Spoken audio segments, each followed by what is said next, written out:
Fear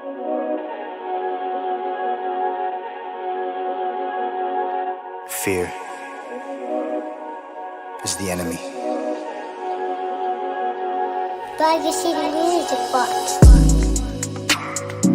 Whatever it is that you're going for, man, go hard. And hold on, never give up. You gotta have that mentality, man. I put in the work, I spent a lot of time on the waiting list. Never complained, I ain't never said shit. Shoot my shot, no fear if I miss. Imagine you chasing a dream that you love, only to find out it wasn't enough. You fall on your face, but you get right back up. And you fall back again, but you get right back up, yeah. That's the way that it's always been. Don't nobody care about the grind but you. Nobody putting in the time but you. Make up your mind who you wanna be. I know who I am, I know what I want. Live by 2 words, mama mentality. And that's word to my mom, word to my pops, word to my little bro. They said make your mistakes, but don't make excuses on why you can't live and learn. On a couple occasions I damn near went broke. I'm chasing this music thing, and I ran out of hope. I threw in the towel, said fuck the hole in the street. I kept on writing and touring. I picked up a job cause I knew it was important. The money I made, I would stash it away just to fund my recordings. And I didn't wanna stop cause I didn't know how. I would lay in my room by myself late at night and I finally figured it out. I just wanna be the best version of me, make all the music that I wanna make. I don't care what nobody gon' say. You miss all of the shots you don't take. And the answer is no, if you don't ask. If it gets hard, this too shall pass. God is my witness and he got the plan. He got the plan. I put in the work, I spent a lot of time on the waiting list. Never complained, I ain't never said shit. Shoot my shot, no fear if I miss. Imagine you chasing a dream that you love, only to find out it wasn't enough. You fall on your face, but you get right back up. And you fall back again, but you get right back up, yeah. That's the way that it's always been. Don't nobody care about the grind but you. Nobody putting in the time but you. Make up your mind who you wanna be. I know who I am, I know what I want. Live by 2 words, mama mentality. Yeah. Remember, man, you only in competition with yourself. Enjoy the journey. Enjoy the process. Pleasure and pain. R.I.P. the greatest. 0824.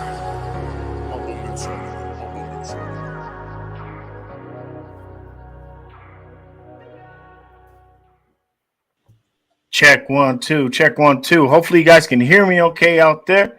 Welcome to another version of Circle Talk. We are getting into our mental health this week. It is May 1st. Thank you all so much for being a part of what we are doing here at Circle Talk. I'm really excited. I got a nice panel of amazing individuals doing amazing things in their respective communities. Today, though, we're going to talk about something that's a little touchy, but something that's really relevant and necessary for us to talk about today.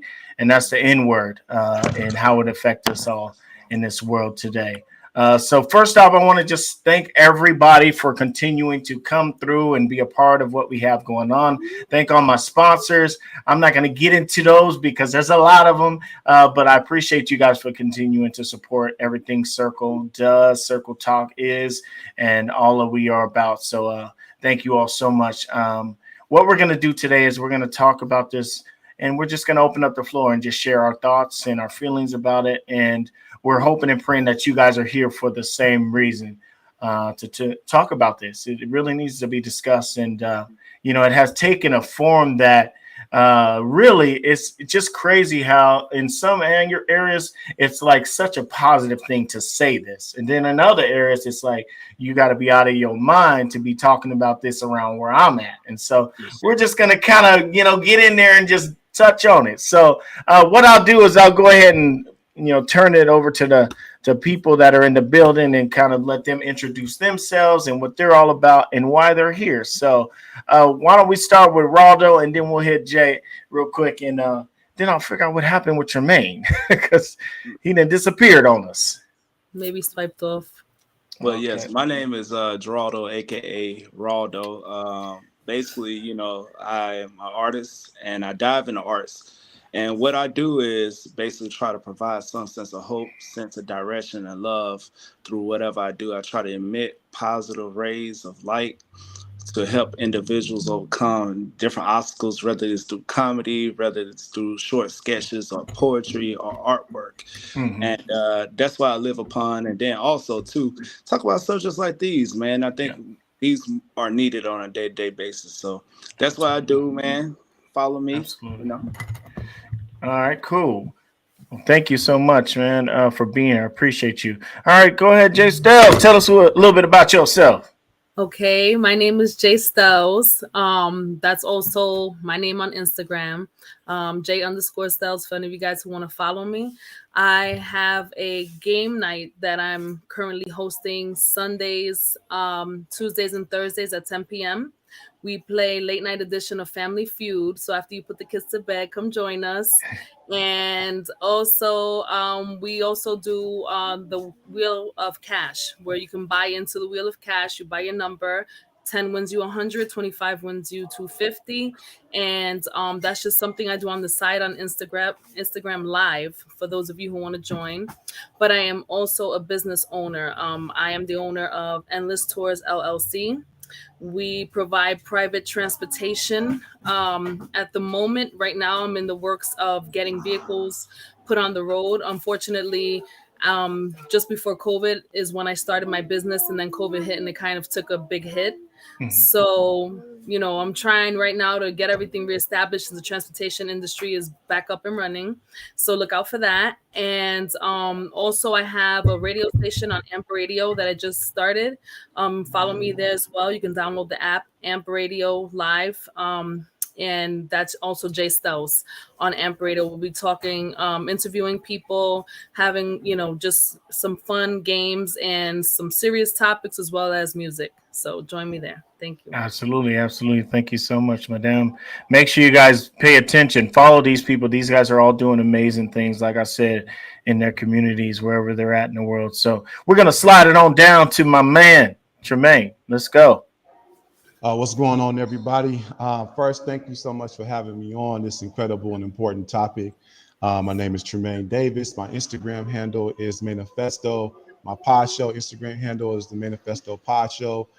Besides that, I am an educator. I'm a scholar practitioner working in our California State University higher education system, currently holding down the program director for the Black Resource Center at Cal State Dominguez Hills.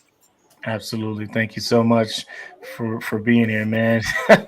I am really excited. I wanted to read something to you guys real quick. And then after I read it, I want you guys to just, if you guys want to open up and say something about it, just go for it. I wanted to just give this to you real quick, this little piece that I found when I was digging. It says the N word is unique in the English language. On one hand, it is the ultimate insult, a word that has tormented generations of African Americans. Yet over time, it has become a popular term of endearment by the descendants of the very people who once had to endure it. Among many young people today, black and white, the N word can mean friend. What's your thoughts on that? Um, I really do find it somewhat amazing, man. We take our harsh conditions and our realities, we turn lemon into lemonades, and you know, uh, it gets interesting though. But I feel Mhm. like words do have power, Yes. like the way that we talk to each other. So even though we might use it as a term of endearment, sometimes we say, "Yo, that's my nigga." When Mhm. you see people that saying this word endlessly, right? Then Mhm. you see some of their behavioral traits. It seems like it's somewhat undeveloped in their character, like where they might be belligerent or they might come with a stage of ignorance, rudeness, or feel like they got to be hard and all this. You know what I'm saying? Because it's a part of their regular vocabulary. You can take something and try to make it better, but sometimes deviating from it, it doesn't really change the stance of what it originally stood for. and that's what I'm noticing. Mm-hmm. I definitely agree with that. You know what I mean? I think it is something that's very unique and powerful about our experience, particularly African Americans, Black folks in America. Mm-hmm. Where we can take something like this and try our best to filter it to turn it into something positive. But however, you know, it's, to me, it's always a term of detriment. It's never a term Mm. of endearment. You know, we may use it in that light, but this is a detriment term. And I'm sure we'll get in deeper as to, you know, why we going deep a little bit later. But you know what I mean? Like, Yeah. to call somebody a king, right? A Right. king will always have the definition of something that is supposed to be praised and is powerful, regardless of whatever it is. Dead king, alive king, night king, shadow king, it don't matter, right? Right. Right. Yes. So if this is truly a term of endearment, so many of us have suffered, lost life, and that was the last word that entered our psyche. So it can't, to me, I don't define it as that way. Mm-hmm. Absolutely. I see it from there. Absolutely. What about you, Mr. J. Stales? You want to touch on it? Yeah, well, I come from New York. So in New York, it's like a term of endearment, honestly. Whenever someone says it to somebody, it really is not necessarily meant in a bad way, in a racist way. Mm-hmm. Although I do know that it is a very racist word, um, but it's also like a term of endearment. Unfortunately, I mean, I know it may sound very, I don't know what the word is. I mean, it doesn't sound right saying that it's a term of endearment, but these days that's how a lot of people refer to their friends. They refer to their closest, their closest friends. It's like a love, like they got love for that person. But Mm-hmm. at the same time, I also spent 4 years of 2 years in middle school. I'm sorry. 1 year in middle school and 4 years in high school Mm-hmm. in a small town in Pennsylvania. And if I ever heard any of those people say that word, oh, believe me, they were gonna catch it from me. At the time, being a teenager and hearing someone say it, it all depends on who says it and how they're using it. And I know it sounds hypocritical, Mm-hmm. but that is literally how I take it. So if I was to hear, depending on the person, I could hear another Black person say the word nigga, but depending on how they mean it, because there's some people who I feel don't fit the bill. You know what I mean? Like they don't Mm-hmm. seem like they should be saying it. Yeah. So I use my judgment. I'm gonna be quite honest with you. I use my judgment on that. I mean, and then I mean that respectfully. And I would never use it racist in a racist way. I would never allow anyone to use it towards me in a racist way or towards anyone that I love in a racist way. I have plenty of different cultures in my family, and that to me is a racist term, Mm-hmm. unless it's being used in a way of, as a term of endearment. I find it really interesting because I mean, obviously, I was growing up on the hilltop of Tacoma, Washington.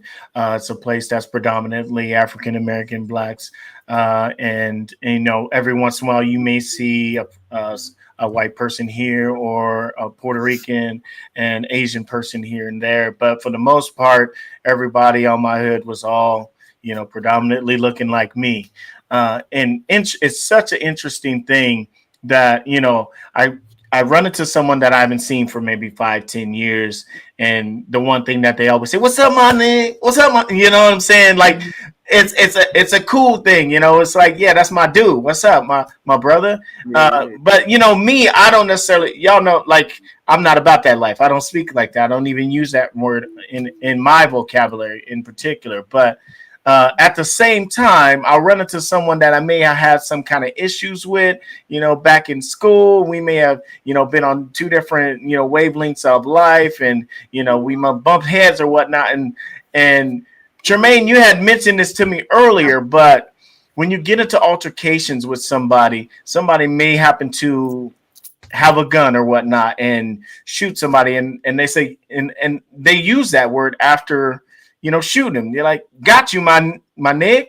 Like, where did we go wrong with having this definition be either one way or the other? Where have we lost focus on the true meaning of the N word? How did we end up in this place?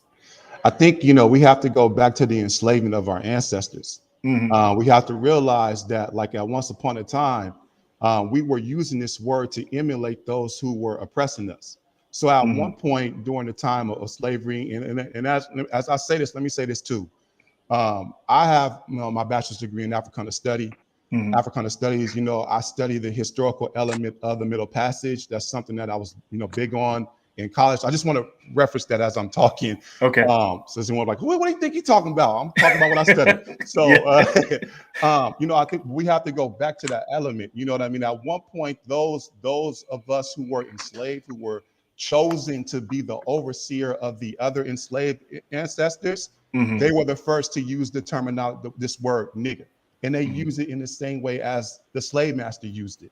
It was a ranking, if you will. It was as if like certain enslaved ancestors of ours had rankings as like generals to keep the other enslaved ancestors in check. So this is how this word started to enter into our psyche at first. And then later on, we all started using it as a way to have a host of a sense of power amongst us as we move forward. So now we fast forward to today, as we just talked about, like, using this term. We see it all the time on movies. We see this, unfortunately, we in certain areas that we live in, we see this also play out as well. Like, you get hot at somebody, like, man, I'm tired of this nigga, man. I'm about to go see this nigga about something. No, this nigga about to respect me for real. So, like, if we using this term in this standpoint, right, that can't be a term of endearment, because now what you have to do as a person is go prove that this person is now the space of deep value. So now you have actions that follow that. You know what I mean? Which is why we never hear anyone saying, man, yo, man, forget King, man. I'm about to go see King about something right now. No, King about to, absolutely. You know what I mean? You can't say that, because that is a term of value. So Absolutely. if you do approach somebody like that, we now having a conversation. Yo, King, the way you came about me, that was kind of disrespectful. I just wanted to call it to your attention, King. I wasn't feeling what you said. Now we can have a conversation about that versus, hey, my nigga, woo, you know what I mean? Yeah. Now it's a real problem. So we still use this word in the clearest definition of what it was meant to do, which is to devalue us. And oftentimes, because we are a people that don't have structural power, how we showcase power is by that physical brute force, unfortunately. And that's one of the reasons why I stay away from it. Absolutely, man. Rollo, you want to say something? I think the term nigger has started to gain power and traction, and being rephrased as nigga, is through our music. Our music has heavy influence upon who we are as Black people, as we put things in a poetic form to describe our injustice and the conditions that we live in on a day-to-day basis. And so, like I said, it's that turning that lemon into lemonade. And so, I believe that we, as being Black people, in a sense, we are the salt of the earth. And I noticed that, different cultures ride with what we do and we put out there artistically and things of that nature. But however, the Black mind, Black intelligence have been left behind. The Black struggle has been left behind. And so therefore, it seems like, we have all these people saying, what's up, my nigga? But when it comes to times of struggle, when it comes to time of advancement, when it comes to times to making sure that we band together and create a better system for, Black kings and queens, that, it's like we're left standing alone. Now, we did have the Black Lives Matter movement, which I did side with heavily at first in terms of what it stood for as the meaning of it, not necessarily the organization, but the meaning of it. Because, what I'm saying, we had so much that come against us, so much opposition, so much force. And I understand that different cultures from different regions utilize it differently. I, too, done utilize the word, and I'm trying to get out of that mindset of using the word like, yo, what's up, nigga? Like, yo, what you got going? You know what I'm saying? Because it's been programmed and almost cemented into how we do, because we have that negative input and impact that we've experienced that's been imparted to our spirit. So I'm gonna shoot this out to you guys real quick. What do we have to do to to eradicate this idea of saying the N-word, period, because obviously we just have two different ideas of what the N-word means. I mean, obviously, Stells, she just said, Jay Stells just told us it's a term of endearment in her eyes, and Tremaine said it's something totally different. So why are we continuing to use this word? Why are people of color continuing to use this word when there's so many meanings and none of them are correct to me, and neither one of them are correct to me? If there's so much confusion when it comes to this word, why not just not use it? And I mean, use terms like king. We know that's a positive. You know that's something that's, a positive word that can be used. What's up, my brother, my sister? Why are we not using these words more? I mean, yes, I'm a music man myself, and I listen to a lot of hip hop, a lot of R&B, a lot of rap. I listen to that stuff. But anytime I listen to that music, I always, and this is just speaking because I have a 5-year-old son, I have a 12-year-old daughter. I always get the clean versions because I don't want to see my kids out here saying these things too. You know what I'm saying? So Right. Is there a way that we can eradicate this, or is this just the weight of the world now? What do you guys think? I don't think there's any stopping it. I'm going to be honest with you. I believe that really at this point is just up to the parents to make sure that they explain to their child right from wrong, acceptable from unacceptable, and how to tell the difference, because there's going to be children using that word against them and towards them, and they have to know what the difference is. If you're not in agreement to allow your child to speak that way, then you as a parent have to let your child know that that's unacceptable. Right. And if you feel that you're in any way targeted with the use of this word or any other racial slurs, then it's up to that child to explain that to the parent, and the parent to take action. So right now, all we can do is monitor. I don't think that in any way that we can totally stop it, because even if we do tell our children not to say it, there's going to be other children saying it. Okay, because I told my children forever and ever, as they were children, don't say it, don't say it, don't say it. I have a 6-year-old now. I would not allow that. But my 18, 22-year-old, and 25-year-old, they'll say it all day long. Yeah, they grown. Their friends say it to them. Yeah. My son, he's a rapper. He makes music. So with his music, he says in his music, that's what it is about nowadays. And unfortunately, I mean, the people who are offended by it are never going to stop hearing it. Just being realistic and knowing what we've endured throughout our lives. And I think it's made a huge transition from racial slur to term of endearment, which sounds ridiculous when you really think about it, but it is a reality. Yeah, it's unfortunate. Anyone else want to touch on that? Yeah, go right ahead, brother. Go right ahead. Oh, no, go ahead, brother. I said, like one thing too, because it was in a different aspect that brought to me. A lady actually wanted me to make a flyer now to join a petition for a school, because her daughter has been like put out the school, right? Because one of her peers kept calling her the N-word. And so she would get upset. She'll start fighting because her mom's like, yo, pro-black, and don't let nobody disrespect you. You're a queen in your own right, or whatever, whatnot. But now in Texas, what's going on at this elementary school, this kid has used it in a derogatory type of way. And now, we're trying to help bring diversity in a sense. But, this kid probably don't see no offense to it. I think it's a white kid. You know what I'm saying? Because guess what? The rappers be talking about it all the time. So I think what really has to happen, it got to start with us before it goes to other cultures and different people around the world. We got to start carrying ourselves better. So say, for instance, somebody said, what up, my nigga? Hey, peace, king. How are you doing today? Blessings be unto you. Then they be like, hey, every time you talk to me, you say king. You don't never say nigga back. So somewhere psychologically and subliminally, it be put in our minds that, wait a minute, this dude never used that word. And from there, I believe we'll start to advance just by starting with self first. That opportunity for education is, you open it up. Hey, why is he not saying it back to me? That's an opportunity for you to share. Hey, this is how I feel. And maybe you should think about educating yourself as well on it. What about you, Tremaine? Go ahead. I definitely agree with that. You know what I mean? That is a powerful mindset, and I think we have to understand that we have been conditioned to accept this word for, Yes. forever. Facts. So understanding, what plight we're under, I think can help us kind of unlearn to relearn in a sense, right? Mm-hmm. So now just imagine this, right?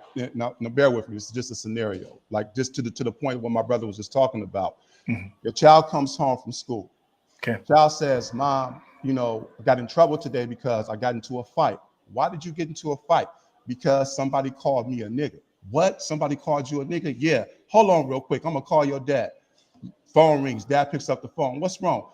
Some nigga at this school called our child a nigga. What? Oh, hell no. I know that nigga didn't just, right? Yeah. Now imagine how confusing this is for the child. Exactly. That's hearing all this. Right. Right. So there has to be a point where we say that this is not going to be the way, and then we show our youth a different light. We show our youth a different way. What are a couple of things that really turned my mind on changes? Because I once was, using the word every other word I would say I would use it, especially when I was younger. I had a professor give me the book of The Miseducation of the Negro by Dr. Carter G. Woodson, and that changed my trajectory continuously. Right? There is a quote in that book that says, when you control a man's actions, when you control a man's thinking, you don't have to worry about his actions. So we have to understand that our mind is being controlled. We are doing the work of the oppressor already. It's very interesting to me that you can watch a movie that has the word nigga in it on TBS or TNT or ABC or NBC. Every other cuss word of that movie is bleeped out except for nigga. Nigga still stays in that movie. Yeah. So for me, it's very important for us to understand that there is a psychological and a mental aspect into this that we have to make sure that we are staying aware of. And I honestly don't believe there's a difference between the ER or the AH or however we pronounce it. This is how we talk, but we don't pronounce anything with ER. Right. Anything that got a hard ER, it's automatically going to turn into an A off top. It's just our vernacular. It's how we speak as Black folk. Yeah. You know what I mean? So it's very important for us to understand this aspect. And one more element I want to say before I close up on this particular point. You got to think about this, Myset. The very folks, our ancestors who was being chased after, and they got strawed up on that rope, the last word to enter their psyche was nigga. By a mob, by a lynch mob that they then took photos of and turned that shit into postcards and sent it all across the country, right? Now it's us killing us, and the last word that enters our psyche is that word. Yeah. So you see how that hit you right there? Yeah. You see how that just hit you right there? So this is what I'm saying. It's important for us to understand the words have power, but more than what the words have power, our actions have even more power. James Baldwin once said, our kids have never been good at listening to us, but they never failed at imitating us. So it's about what we show our kids on how to move forward, right? Ooh. So I can say in all Trump in the face, don't say that. But if I'm not showing my child the reasons why not to say that, they can continue to say it. So it becomes important for us to change this narrative and take away what's so-called cool so that we can relearn and have a better perspective on this. If you go back and you ask the members of NWA right now, to this very day, you think about the things that Cube is doing right now. Think about what Dr. Dre is doing with his school, him and Iveen connecting at SC, Red, all these other folks, MC Ren, who was a conscious MC before he joined NWA. If you asked him, you can go back and rename the group NWA, Niggas with Attitude. Would you rename the group? I bet you they'll say yes, especially with the mentorship that Cube has from Public Enemy and Chuck D. So it's important for us to understand this, man. This is something that's psychological. This is a part of another system to keep us oppressed by using this word. So that's my take on it, at least. Man, that was facts. Ooh. Hey, so we got some people commenting in the chats. Shout out to all you guys over there on YouTube. I want to get to those comments really, really quick. But I want to do something. I want to flip this real quick because I don't necessarily want Stella having all the comments in her face. So let me just move it over. I do apologize, y'all. Let me get to this comment real quick. I feel it is hella disrespectful when I was in front of my home and 3 Guyanese children walking past my house using that word very loosely. I mean, yeah, definitely disrespectful. All right, we'll keep it going. Shout out to Stella in the building. Got some viewers. What's up? What's up? Let's go down to the next comment we have down here. It says, as a New Yorker born and raised, there is a complicated boat or with the N word. We use it interchangeably as a term of endearment and a term of disrespect and degradation. Absolutely. Absolutely. I mean, I think I was watching a show, and I'll just jump into this, and you guys can tell me how y'all feel about it. I was watching a show called Harlem on, where was it? Amazon Prime, I think it was.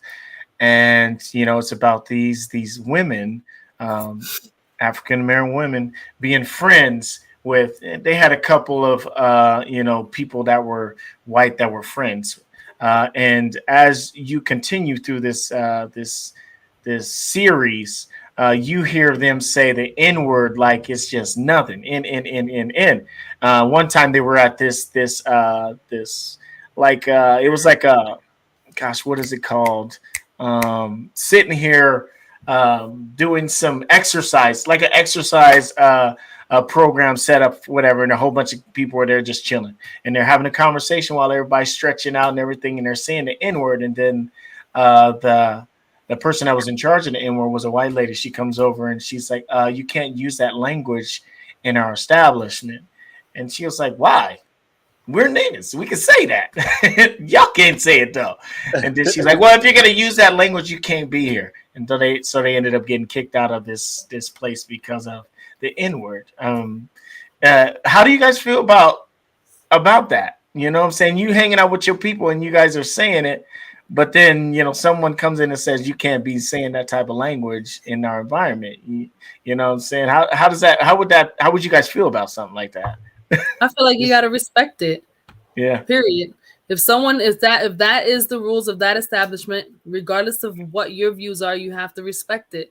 Yeah. Because if you were in a place and someone else was saying it of a different race, and you sat there and had to hear that, you would feel uncomfortable. So as a business owner, you're trying to make sure the whole environment is friendly. You want to make sure that everyone is comfortable. You know, so that means you too. You can't use that word because not every person of color is okay with people using that word. So just because you are does not make that acceptable. If that's the rule of the business, then that's the rule. Facts. You have to respect that. That's easy. It's pretty easy. It goes back to one of the powerful scenes in the movie School Days. Yeah. You know, it's when they went to the KFC that was in the community. Right. And the Samuel Jackson character was like, yo, how come you niggas always over from Mission always come over here and taking our jobs and taking our women, and, you know, it looked like they about to come to blows. And Lawrence Fishburne character walked up to him and said, brother, you are not niggas. Right.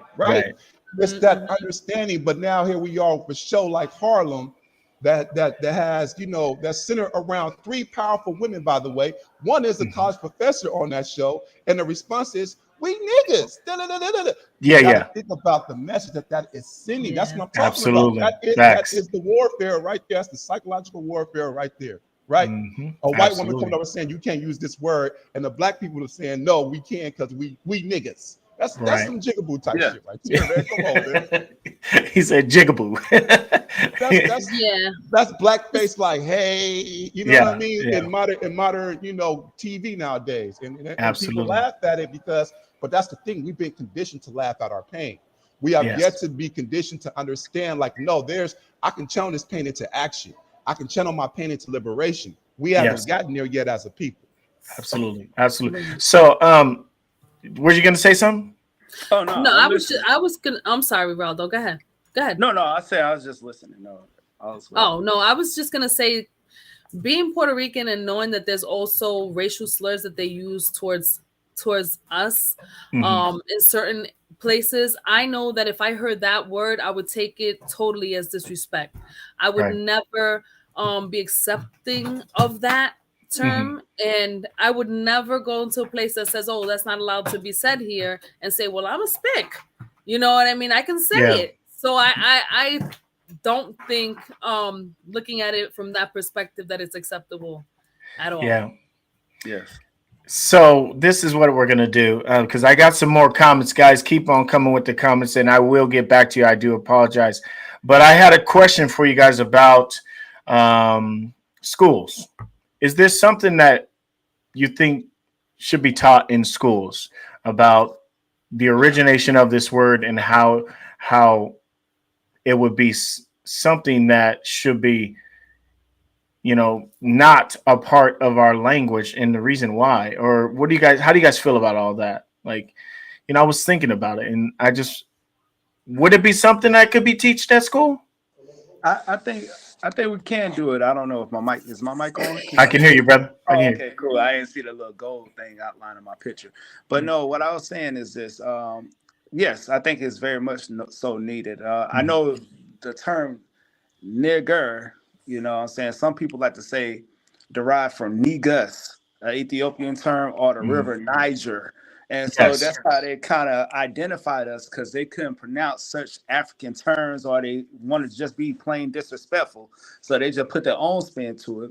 And I think with the European nation, what they set forth is just a programming of the mind, black magic, black male, black associated with darkness, evil, things of that nature. So if we start to go back and educate ourselves, I think they need to explore more African history, talking about black kings and queens and things of Mhm. that nature. Yeah, yeah. Also to bring, esteem to that point and then explain how the word was misrepresented and quoted, like from, Niger and then also, Negus, which would be an Ethiopian term to define king and queen and supreme being. Absolutely. I, Thanks. I definitely agree with that. I don't think that it should be done in mainstream Mm. school, excuse me. I think we have to do what other ethnic groups do. I went to school with Asian folk who went to school on Saturday and Sunday to learn about their Asian history. You know what I mean? You Mhm. may go to school with Jewish people, but they have school on Saturday or night school to learn about, you know what I mean, their history. Mhm. So we have to do that as well. That's something that we have to teach. We have to go back to those days of the after school program that the Black Panther Party self-defense ran. Oh, You yeah. know what I mean? And start teaching this wellness to our people Mhm. and making sure that our youth understand it. But more importantly than all of that, we have to live out what the hell we teach. Period. Yeah. That Facts. we have Facts. to teach by action. Our young people have to see this discourse of how we communicate. Peace, Queen, how you doing? Peace, brother, how you doing? Peace, King, how you doing? And the interactions that come along with that, so they can follow suit. They don't see that right now. They Right. see us talking about this like, we come from kings and queens. You may hear somebody say that, but our actions don't follow that. You know what I mean? There's a Absolutely. rapper from the Bay where I'm from. I'm from the Bay Area, California. There's a rapper by the name of Mac Moore, and he had a song that said, when you tell me that I'm a warrior from a lost tribe, I can't feel you because that's not what I'm seeing. I'm a ghetto soldier trying to get over on these Europeans. So it's the same Mm. kind of mindset because what happened to those teachings? What happened to those programs? Well, how did we drop the ball in expecting our oppressor again to teach us the value of us? Yeah. That's not something that we don't have the luxury of waiting on. So that means that we have to be more intentional about making sure that we're showing our young people how to conduct themselves when it comes to that. Facts. Facts. Absolutely. So I'm gonna hit these comments real quick because they're coming and coming fast. So shout out to Brian. Thank you for viewing today here on our Facebook. He said, "I say the word and I get mad at myself every time."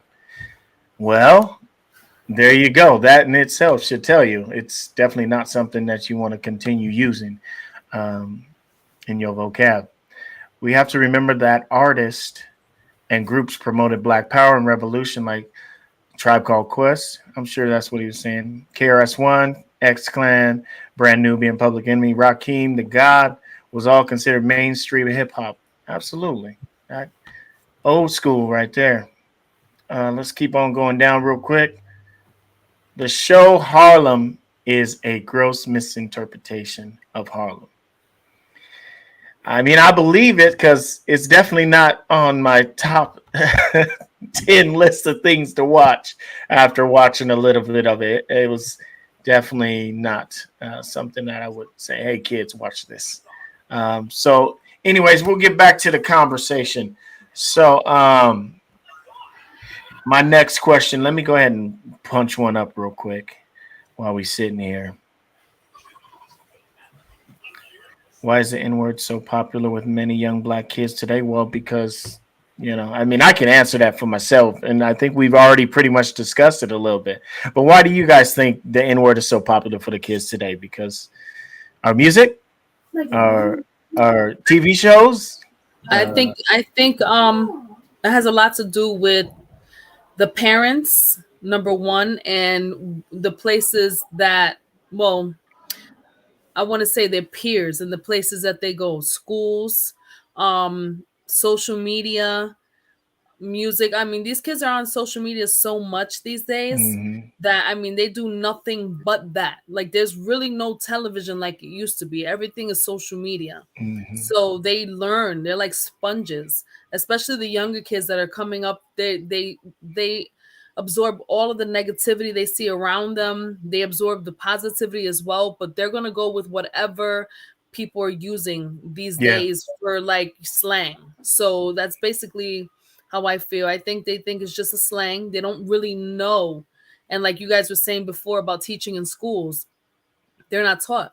So yeah, they don't really know what it is. Some kids don't even realize where it came from. They're just using it and they think that they don't know it's bad. They don't realize absolutely. it. That's They true. don't realize that. And I think real quick, not to jump backwards, but just You're to fine. touch on what you guys were saying, I'm thinking that if we maybe discuss that during Black History Month from time to time, and Yeah, the same thing if you absolutely. wanted to elaborate and he like Tremaine had said about maybe having some kind of classes where they teach that, to the is that what you said, something like that, Yeah, right? yeah, Okay. yep. Mhm. So but I'm thinking in schools when Yeah, there's Black History Month, I mean, actually touch on that. That's a very sensitive subject. You say everything absolutely. else, but I think the words should be discussed because people frown upon it, and because of that they feel like they don't want it to be said. So the teachers, it's kind of a touchy subject where the teachers don't want to touch the subject. They don't want any problems, and that's what I think it is. But if they have a curriculum that is actually written specifically for that, and they stick to it, there should be no reason to worry about offending anyone or doing anything in a way that they shouldn't be doing it if it's taught correctly. Anybody else want to say something?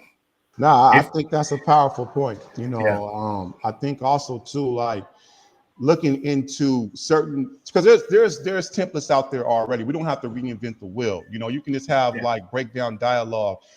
There is a documentary called Bastards of the Party, where it's Mm, talking about the history of the Bloods and the Crips organization, right? yeah, The person who put that on is a gentleman by the name of Brother Bones, who is from a notorious area out here in Southern California.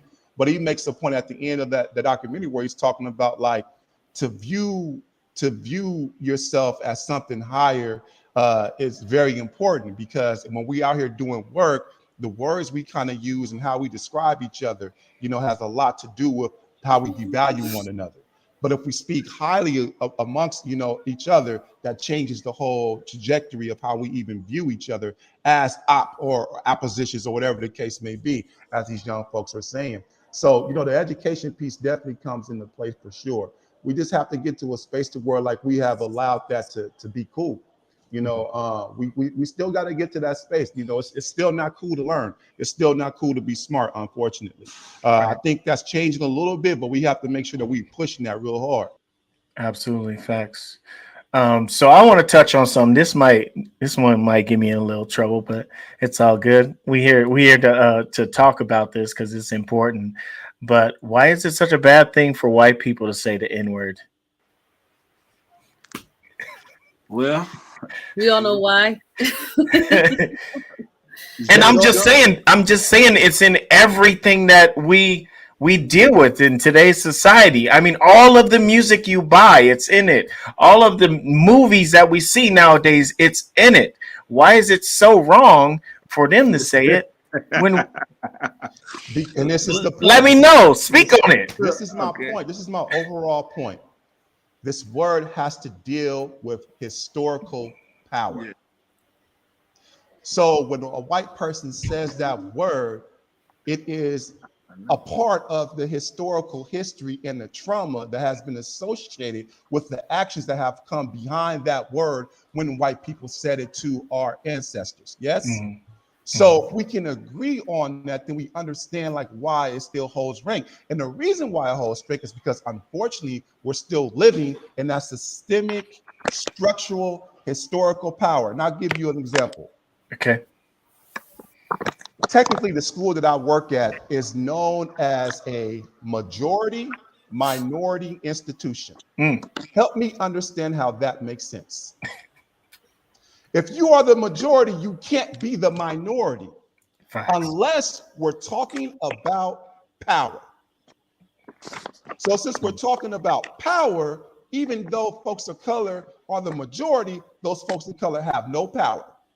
Therefore, this is a majority minority institution. So we see how dangerous wordplay can be, right? So it's important for us to always never forget. We got to stand firm on that. We're not forgetting that. We don't forget that past. That just happened. You know what I mean? My grandmother was raised on a plantation in Arkansas. This is of my lifetime. I'm a child of 83. I was born in 83. So if I can chase this back to my grandmother being on a plantation, that means that the enslavement of our ancestors is still something that is very real and almost to the point where I can touch it, right? That's a couple of generations removed from me. So it's very important for us to hold on to that and allow that to like, no, this ain't the case what it is. So what if you're hearing it in the music? That's just the that's been under. The documentary that Snoop made of Reincarnated when he went to Jamaica to understand the importance of Rastafari. Did you hear Snoop say nigga in that documentary one time? No. Why is that? Right? Yeah. So it's just important for us to understand, you know, that this is a conditioning that we've been under as a people. Yeah. Wow. Man, brother hit it so hard, man. But Yeah. you know, I would like to say this too. Like, say for instance, like we're trying to eradicate the word. We're trying to do better. Absolutely. On this panel. But say for instance, we wanted to continue on utilizing this word. One thing that white people don't like, they don't like to feel like they excluded from something. They hate to feel like they excluded from something. You got to remember, white people come with a sense of self-righteousness, and it come with a sense of conquering. So, you know, we can date it back to the possession of things that they conquered and taken rule over. We'll take it back to Ashkenazi Jews. We know that Jews in the Middle East had more of a tan or melanated color or whatnot, and some would be even Afrocentric within it. But however, they have taken the identity of being Jews now that we view them as. And then with the Jewish nation being reestablished, I think in 1940 something or whatever the case is, I believe.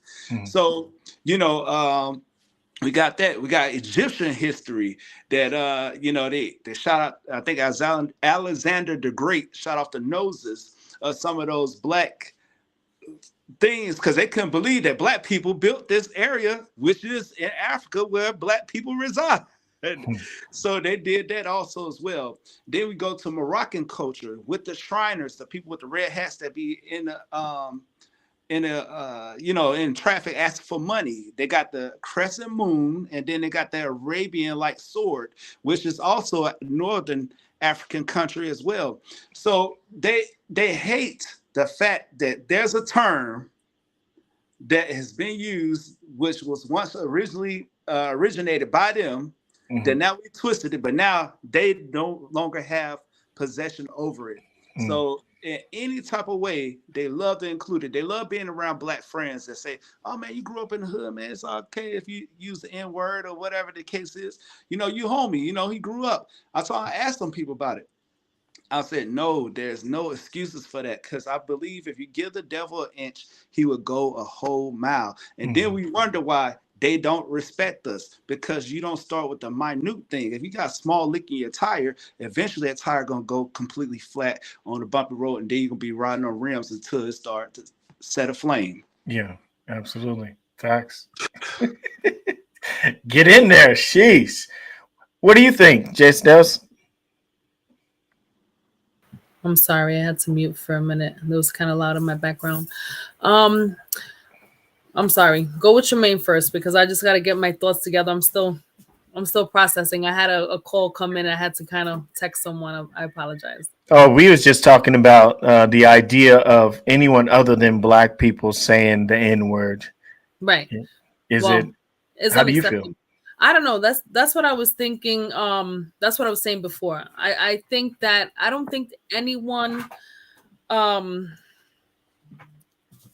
I think it's really just the white people. I'm going to be honest with you, who Okay. people really have a big problem with. Even other races as well, but it's a big deal for Caucasian people to say it only because it's so uncomfortable with the history and the reason why there's such a problem as far as with the history of slavery and them using that word in such a derogatory way. So I think like when it's kind of like they don't have a pass. They don't have a pass to say it because it comes across as disrespectful. Even though, like Raldo was saying, you have to start with the minute because that's the reason why they have no respect. They don't have the respect because of the fact that if we're going to allow our own people to do it, then they're going to say, well, if they do it to each other, why can't we do it? We don't respect them. They don't even respect each other. And when they see that as a people, and I say people because I'm Puerto Rican, Yeah. but I associate myself as well with Black people. Like that's just my I feel like we're all one. Yeah, we I are. don't We see are. I don't see anything different because honestly, me living in a small town when I was a teenager and seeing how they treated me just the same as they would the Black person sitting next to me. They'd look at me and they'd call me the N-word because they thought they didn't know any different. Right. There was literally one or two Black people in my school, and I think it was just two Puerto Rican females in my school at the time, or maybe three. And we were looked at as if we weren't in with those people and we didn't grow up with them, if they didn't know us from birth. When I walked in there, I felt very singled out. They looked at me like I was so different because I was from New York, and they looked at me like, oh, look at this girl coming here, she's I wasn't white. I was from New York. I had an accent, I dressed different, I looked different, I act different. So to them it was like, okay, yeah, she's one of them. Which is, you can say what you want. I don't find that as an insult in any way, to be honest with you, because I associate myself with that group of people. I am a minority, at the end of the day. But to be honest with you, we are the majority. They just don't see it like that. We are. That's what I'm Understand saying. what I mean? So with that being said, they see us as the minority because of our race and because of our skin color. But in reality, when push comes to shove, the numbers say different. And they don't see it that way, but I feel like they need to be more respectful of certain things. But at the same time, like Raldo said, it starts with us. Absolutely. We have to do it first in order for them to know that we mean business and we're serious about it. And I'm saying this, and I'm not trying to be a hypocrite in any way, because I also have used that word as a term of endearment. Just being me, being, brought up in New York City and having a lot of friends that use that, you get used to using those phrases and things like that. But in reality, we need to respect each other before we can expect them to do any different, to respect us in any way. Absolutely. So I just thinking about where I'm from and how I was kind of brought up. I was born and raised pretty much in the church. My mom was a church going lady. She was the secretary of the church. I went to Christian school up until the 6th grade. I didn't know nothing about N-word. I didn't know anything about, any of this stuff. It was all foreign to me. And then I transferred over to regular schools, and I heard this group NWA and West Side Connection and Ice Cube and Ice T, and kind of got into that whole environment, and kind of enjoyed the sounds of the music. And to me, that was the first time I ever even heard the word N-word. All my family is from Louisiana and Texas, and I've never been there. I've never really talked to them until I got of age and old enough to actually go down there and experience the culture. Like, how? Why? I mean, why is it that we are not connecting more with our culture, learning more about, our heritage and where we come from? Like, for me, I didn't know anything about, any of this stuff until I got into my 30s. And then I went down and met my grandma, my aunts, my uncles, and they told me about the things that we went through and how, we were in slavery and, cotton pickers and all this and that. Like, I didn't know anything about that. So for me, when it comes to the idea of, slavery and Black history and white supremacy and all of this and that, it wasn't really touched on very heavy in school with me. Even when I was going to an academy, the academy was mostly about church. It wasn't about, where I'm from and Black history, white history, world history, any of that. Like, why is it that we are missing the ball and not educating ourselves and our children at a young age, so when they get to an age where they can make their own decisions, they don't end up falling into the same old routine that everybody else is? You know what I'm saying? What do we have to do to bring it back to us as parents, as men, women, of power, of choices, making our own choices, and I mean, I ask you guys because I'm from I've cut from a different cloth. Like, for me, I have Black and white children. And so for me, I didn't really know the whole idea about, my life and my people until it was, and I hate to say it, until it was too late. If you really truly think about it, I didn't know much about that until, I had already live this life, and like I'm a firm believer in God, and so my faith is kind of what drove me. But I didn't know about my life and my family's life until I'm 30 years old. I got 2 kids, moved, kind of went through my life the way that I went through it. Well, first thing I want to tell you, brother, that it's never too late. Right. You know what I mean? Where we start is where we start, but the end game is the finish line, right? It is that's the shift of, like, changing the trajectory of a generation. So where you are now is just as important to start to, it'd have been nice for us to grow up with it, but unfortunately we don't. Now, the other thing too is that we tend to believe that our history is filled with more pain than it is solutions. Yeah, that's because when we are introduced to our history in this country, and we start, when schools do talk about Black History Month, what do they start off with? Slavery. So if this is the starting point, it's like, I'm not trying to learn this shit. Like, you know what I mean? Like, no, you know what I mean? So good point. What we have to understand is that we are the original. We are the original man. We are the original doctors, the original scientists, the original people that looked at the stars and figured out how to map things out, the original builders, right? This is our history. And I'm not just talking about black history. I'm talking about people of color history, sundials, agriculture, all these things, man, is what we have done. That's what we've been charged with as the original people on this planet. So it's important for us to understand that, you know, the further we go back in history, the more brown and black the history gets. Yes. Right. Yes. And so, Yes. and there's still elements of that around here. You know, we talked a little bit earlier about like the pyramids and the Sphinx and pharaohs and hieroglyphics. You go down to Mexico City, there are pyramids in Mexico City. There are these massive statues called Olmecs, right? Of these indigenous but blackface warriors and kings and queens. So again, bro, it's important for us to understand that. It could be some. I do this with my 6-year-old now. You know, we go down the street, we see a street sweeper that's sweeping up the street. I say, who invented that? She said, a black person. We stop at a stop, like, who invented that? A black person. You know what I mean? Like, it's important for us to understand those things as well. But again, bro, this system that we are in has made it uncool for us to understand the power of our history. And despite everything that we've gone through, we still make the cool. We still run the cool. Black culture is American culture. We run everything.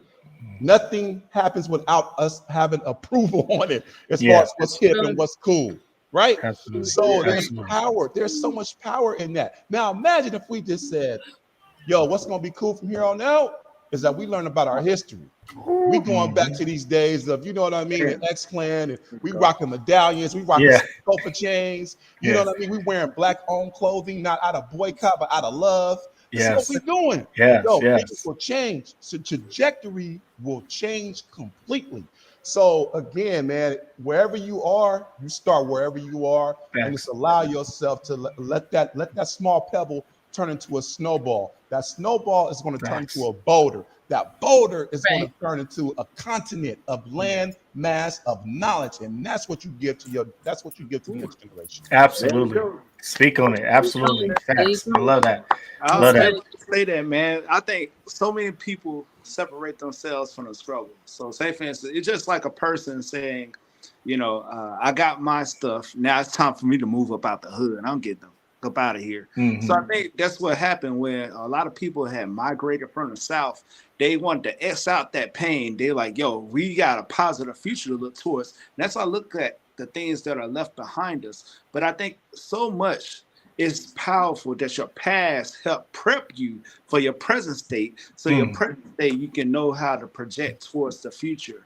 So I believe, in a sense, we got to show them that struggle.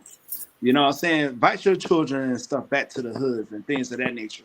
But show them how to conduct themselves in the hood, because you want to be a lifeline. You want to be a life source to those that's trying to make it out.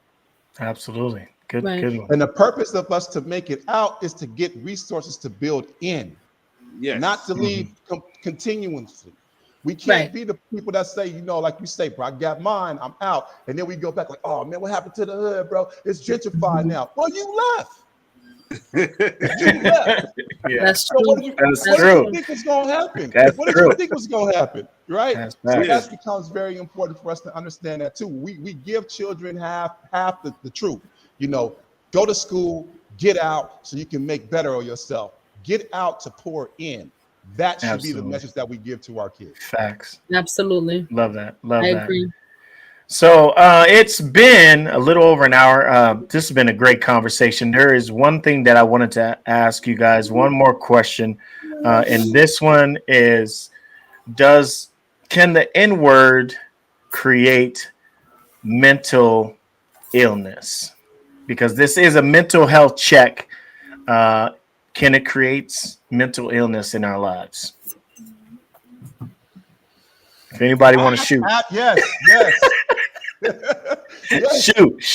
Yes. It has. This whole concept of the real nigga, you can't tell me that is not dimmed in mental health issues. That's a problem within our community, having this mindset. We don't even know what that means really, but it sounds cool. So we go out and we try to do things. We know we take pride in like doing what we call nigga shit. That's a problem. This is a problem. So it's definitely a detriment to us, and it's so important for us to understand it. Now, at the same time, do we have to go out here like reborn Christians and try to force feed the book of the word, you know, onto people? No. Right. What we Right. have to make sure we do is take the time to live out the actions, and then each one teach one, and we move forward from there. It's important for us to always have grace with our people. It's important for us to Absolutely. always come from a space of unconditional love with our people. And then we move from there, we'll be able to help folks out. I've learned that the moment I stop saying the word nigga is when I open myself up to learn that particular element: grace, unconditional love. Because when I see my people, I see myself. I'm looking at a mirror. And so that's how I lead. And if I have the nigga mentality, I can't see myself in whoever I'm looking at, because there's Absolutely. a deep Right. value there. There's a deep Yeah. value Right. sense there. Yes. Yes. Absolutely. Anyone else? Go ahead, Raldo. Oh no. Oh, no. It's on you, Miss Okay, Sales. I think I agree. I believe the N word has taken a toll on our mental health.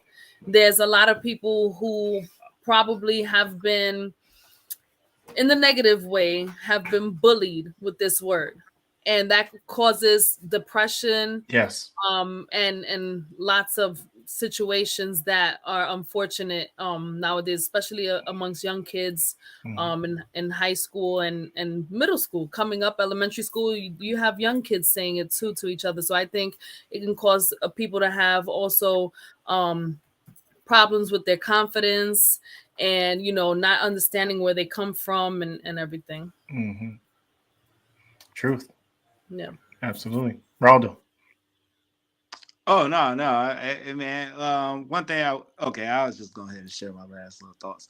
But no, Okay. I think as we continue to walk forward in love, man, and in truth and understanding of one another, like what we did here today is powerful. That's something that we can take with us Yes. as we try to live it out by being an example, as my brother Tremaine said, and then also with Jay Stales and myself and yourself also included. Yeah. You know, being that vessel, they'll see something different in us. They're like, dang, hold on, you're not using the word. Because I think you vibrate higher with your word usage. That's why I try to say like positive things. Because I'm a poet, so that's why I live off of the Yeah. play of Yeah. words. And once we start using those terms of endearment that are truly real to elevate Hmm. us kings and queens, emperor, empress, ruler. That's why I name myself Raldo the ruler, because it's Hmm. time to cut out the bullshit. It's time to elevate in some type of form. Absolutely. I gotta Facts. take rule. I gotta take control, and it's. I think we would be powerful, man. So thank you. Kudos to you. Thanks for having me on. Thanks for you Absolutely. guys just For chiming sure. in. I really learned from each and For every one sure. of you. Absolutely. Well, hey, I appreciate all of you guys for jumping on. This has been an amazing conversation. I think there's so much more that needs to be done, but I think like you just said, Raldo, we are taking a step in the right direction by talking about it. Now we have to, make these words mean something by walking that walk. You know what I'm saying? Not just talking about it, but walking it as well. And Right. we've made a huge step in the right direction. And thank you guys so much. Anyone else want to say anything before we shut down shop? I want to say thank you very much. I appreciate you having me on, and it was nice meeting you, Tremaine. Raldo, I already know Raldo, and Yeah, I hope to see you guys also on AMP Radio, on my absolutely. radio show. Tremaine, I would like to have you up. Raldo, David, we can Absolutely. have some topics, maybe interview a few people, and make it happen. Make something Yes. good out of something. I know you have a pod show as well. Is that your pod show on Instagram? Yes, ma'am. Yes, it is. Okay, I'll make sure to follow that. I appreciate everyone. Thank you so much for having me.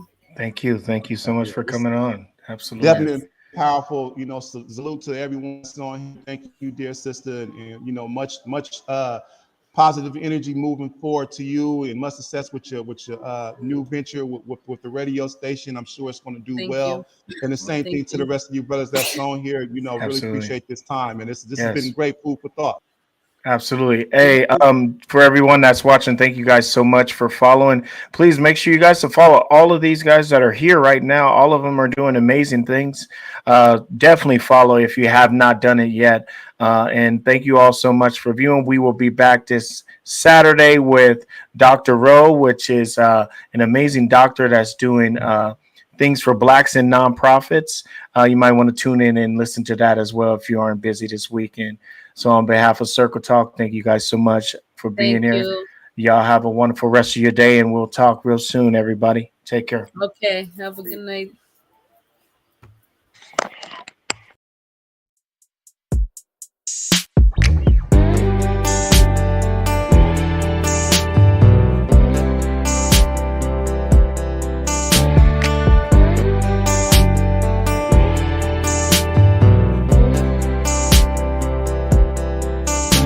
Through thick and thin, the ups and downs, you always been around.